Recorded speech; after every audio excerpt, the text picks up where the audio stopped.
मैं महाराष्ट्र से, नागपुर से शरद गोपीदास जी बागड़ी अपने सभी माहेश्वरी बंधुओं को, भाइयों को, बहनों को जय श्री कृष्ण, नमस्कार, प्रणाम करता हूँ।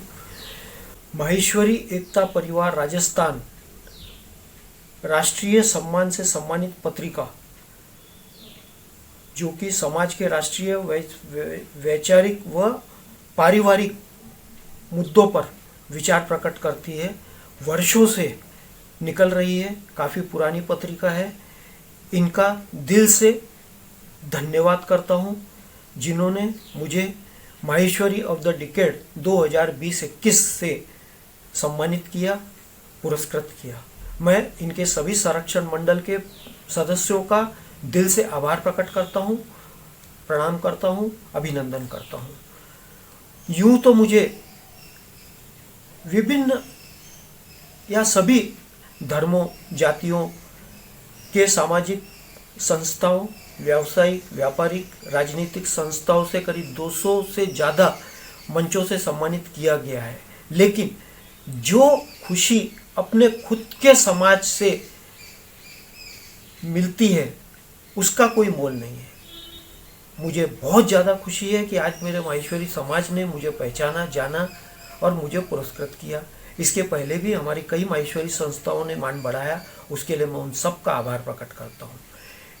आज हमारे समाज को सबसे ज़्यादा ज़रूरत है आपसी भाईचारे की, आपसी एकता की। हमारा समाज देश की अर्थव्यवस्था में व जीडीपी में प्रमुख भागीदार है। हमारे माहेश्वरी समाज का बहुत बड़ा हिस्सा है, लेकिन यह हमारे समाज की विडंबना है कि हमने राजनीति की तरफ ज़्यादा ध्यान नहीं दिया। उसका नतीजा ये हुआ कि राजनीति के अंदर में, सत्ता के अंदर में हमारी भागीदारी माहेश्वरी समाज की बहुत कम है।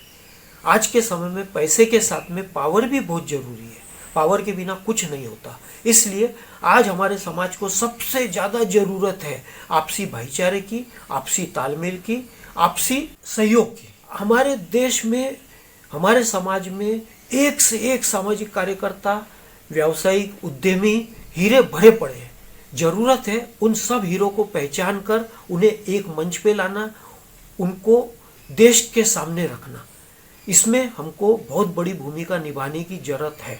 मैं इस समय हमारे देश के प्रमुख 3 माहेश्वरी बंधुओं का नाम लूँगा। सबसे पहला नाम हमारे अखिल भारतीय माहेश्वरी महासभा के सभापति श्री श्याम सुंदर जी सोनी का।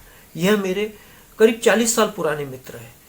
यह एक बहुत अच्छे इंसान है।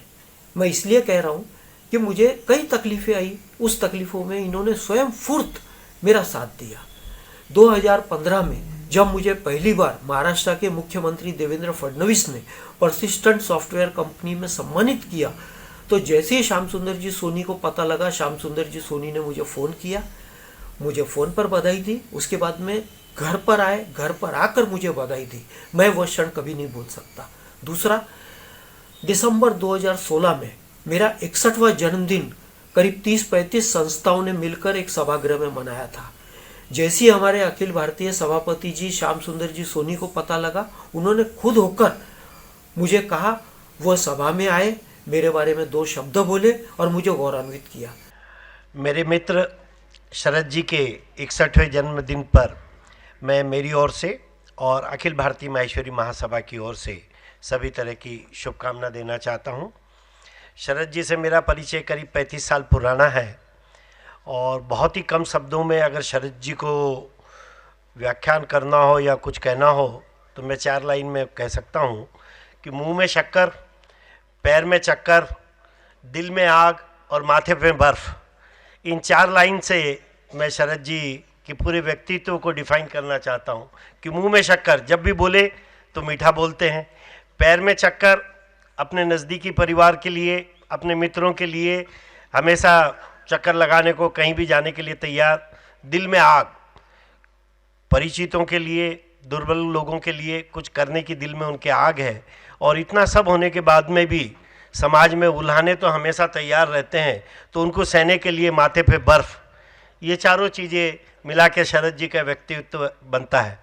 मुझे याद है 30-35 साल पहले किसी सम्मेलन में मैंने एक कहानी कही थी कि एक छोटा सा मच्छर जब पहली बार उड़ान पे उड़ा तो उसके पापा ने उसको पूछा कि बेटा कहाँ जा रहे हो, तो उसने कहा मैं भी दुनिया देख के आना चाहता हूँ। और वो जब मच्छर घूम फिर के शाम को वापस आया तो उसके पापा ने पूछा कि बेटा हाउ वॉज योर जर्नी। मच्छर का जवाब था, oh it was very fine, wherever I went people clap for me. असली में तो छोटा सा मच्छर था, किसी के नाक के कान के पास जाता, भिनभिनाता तो लोग उसको मारने की तैयारी करते और मारने के लिए ताली बजाते, मगर उसका दृष्टिकोण था कि एवरीबडी क्लैप फॉर मी। यही शरद जी का दृष्टिकोण रहा कि लोगों ने कुछ भी कहा उनके लिए, मगर उन्होंने किसी भी गलती निकालने वाले को अपने में सुधारने के हिसाब से अपनी बात मानी। आज शरद जी का इतना बड़ा मित्र परिवार, माधुरी जी के कारण कला दालन का मित्र परिवार, और उन्होंने ये पृष्ठभूमि की जानकारी दी कि कैसे दोनों कार्यक्रमों को एक किया। मैं कला दालन संस्था को और शरद जी के सारे मित्र परिवार को यहाँ उपस्थित होकर शरद जी का आगे आने वाला जीवन सुखी यशमय हो, इसकी कामना करने के लिए आप सब पधारे। आप सबको मेरी ओर से धन्यवाद देता हूँ। जय हिंद। यह क्षण ऐसे होते हैं कि जो इंसान कभी नहीं भूल सकता, इसलिए मैं श्याम सुंदर जी सोनी का तहे दिल से धन्यवाद देता हूँ, उनको नमस्कार करता हूँ। दूसरा नाम हमारे लोकसभा अध्यक्ष ओम प्रकाश जी बिरला का। आज ये लोकसभा अध्यक्ष है, मतलब देश के कॉन्स्टिट्यूशनली सेकंड थर्ड नंबर की पोस्ट पर है। मुझे जुलाई 2019 में भारत श्री का पुरस्कार दिल्ली में मिला। मैंने सिर्फ इनको जानकारी दी थी, तुरंत इनके ऑफिस से मुझे फ़ोन आया। इन्होंने मुझे 10 मिनट का दिल्ली निवास पर समय दिया, 10 मिनट मुझसे चर्चा की। हंसते हंसते मुझे पूछा कि आपका भविष्य में क्या योजना है, आप क्या करना चाहते हो। आज लोकसभा अध्यक्ष के रूप में ओम प्रकाश जी बिरला का इतना पूछना भी एक बहुत बड़ी बात है, जो उनके अच्छे हृदय, अच्छे दिल, अच्छे इंसान का हमको ज्ञान देता है। तीसरा नाम है हमारे भाजपा के राष्ट्रीय उपाध्यक्ष श्री श्याम सुंदर जी जाजू का। ये अनायास नागपुर आना हुआ।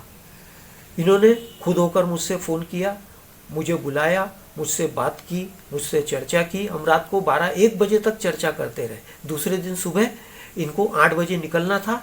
सुबह 6:30 बजे हमारे साथ इन्होंने ब्रेकफास्ट लिया। इन्होंने भी मेरी सारी जानकारी ली और उसके बाद में प्रस्थान कर गए।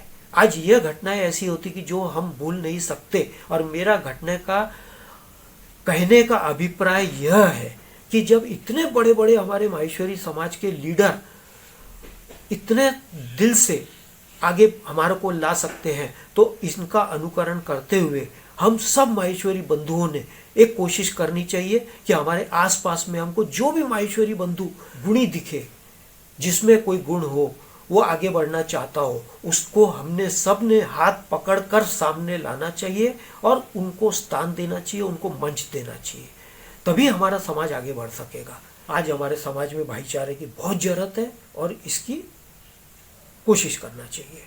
अब मुझे मिले सम्मान का मैं अपने माता पिता, मेरी मम्मी स्वर्गीय केशर देवी बागड़ी, मेरे बाबूजी स्वर्गीय गोपीदास जी बागड़ी का शुक्रिया, धन्यवाद, प्रणाम करता हूं कि आज मुझे मिले 3 अंतर्राष्ट्रीय पुरस्कार, 18 राष्ट्रीय पुरस्कार व 218 से ज़्यादा संस्थाओं द्वारा सम्मान मेरे मम्मी बाबूजी की शिक्षा, संस्कार, तपस्या, कड़ी मेहनत का फल है। इसलिए मैं उनको शत शत प्रणाम करता हूँ। इस मौके पर उनको याद करता हूँ तथा आज की युवा पीढ़ी, आज के बच्चे और हम सबको एक संदेश देना चाहता हूँ। करोड़ों की संपत्ति किसी काम की नहीं अगर उसके साथ में माता पिता की आशीष नहीं जुड़ी हो। अगर आपके माता पिता की सद्गति होती है, अगर आपने अपने माता पिता की जीवन भर सेवा की है, तो वह आपकी करोड़ों की संपत्ति से बहुमूल्य उनकी दुआएं हैं। मुझे मेरे दादी जी के और मेरे नानी जी के बचपन में छोटा था तब कहे हुए शब्द याद आते हैं, देरे पोंडा आशीष हूँ क्या तू मारी आतरो देवे। मतलब माँ बाप कभी बद्दुआ नहीं देते। माँ बाप, बच्चे कैसे भी हो, माँ बाप अपने बच्चों को हमेशा दुआ देते हैं, लेकिन माँ बाप के अंदर जो आत्मा है वह परमात्मा का रूप है। अगर आपके माँ बाप के आँख में आंसू आते हैं, अगर माँ बाप दुखी है, तो उनकी बद्दुआ आपको कभी सुख चैन से रहने नहीं देगी। मैंने अपने आसपास के मेरे कई मित्रों, दोस्तों, रिश्तेदारों की जीवनी देखी है। अगर माँ बाप दुखी गए, माँ बाप संपत्ति साथ लेके नहीं जाते, हम कोई भी संपत्ति साथ लेके नहीं जाते, संपत्ति यही छोड़ के जाते हैं। लेकिन उस संपत्ति के साथ में एक टैग जुड़ा होता है, दुआ का या बद्दुआ का। अगर संपत्ति आपको माता पिता के आंसू भरे बद्दुआ से मिलती है तो वह संपत्ति आपको कभी बरकत नहीं करेगी, आप जीवन में कभी सुखी नहीं रह सकते। और अगर आपके माँ बाप कुछ नहीं भी छोड़ के जाते हैं, अगर सुखी जाते हैं, अगर आपको आशीष दे के जाते हैं, उससे बड़ी संपत्ति, उससे बड़ी दौलत दुनिया में कोई नहीं हो सकती। इसलिए मैं बच्चों को, युवाओं को, सबको एक ही संदेश देना चाहता हूँ, जितना हो सके अपने माँ बाप को खुश रखने की कोशिश करो। अगर परिस्थितिवश आप दूसरा कुछ माँ बाप के साथ नहीं कर सकते हो तो कम से कम उनको अपना समय दो, उनसे बात करो, उनके दुख सुख को समझो और हमेशा दिल से उनके साथ रहो। आईसीआईसीआई बैंक का एक एडवर्टाइजमेंट आता है जिसमें कहा जाता है, मैं हूं ना। बस यही मैं हूं ना आपके माँ बाप के लिए सबसे बड़ी आपकी भेंट होगी। आप हमेशा माँ बाप को यह एहसास कराओ कि माँ बाप, हम जहाँ भी हैं हम आपके साथ हैं, आपसे जुड़े हुए हैं।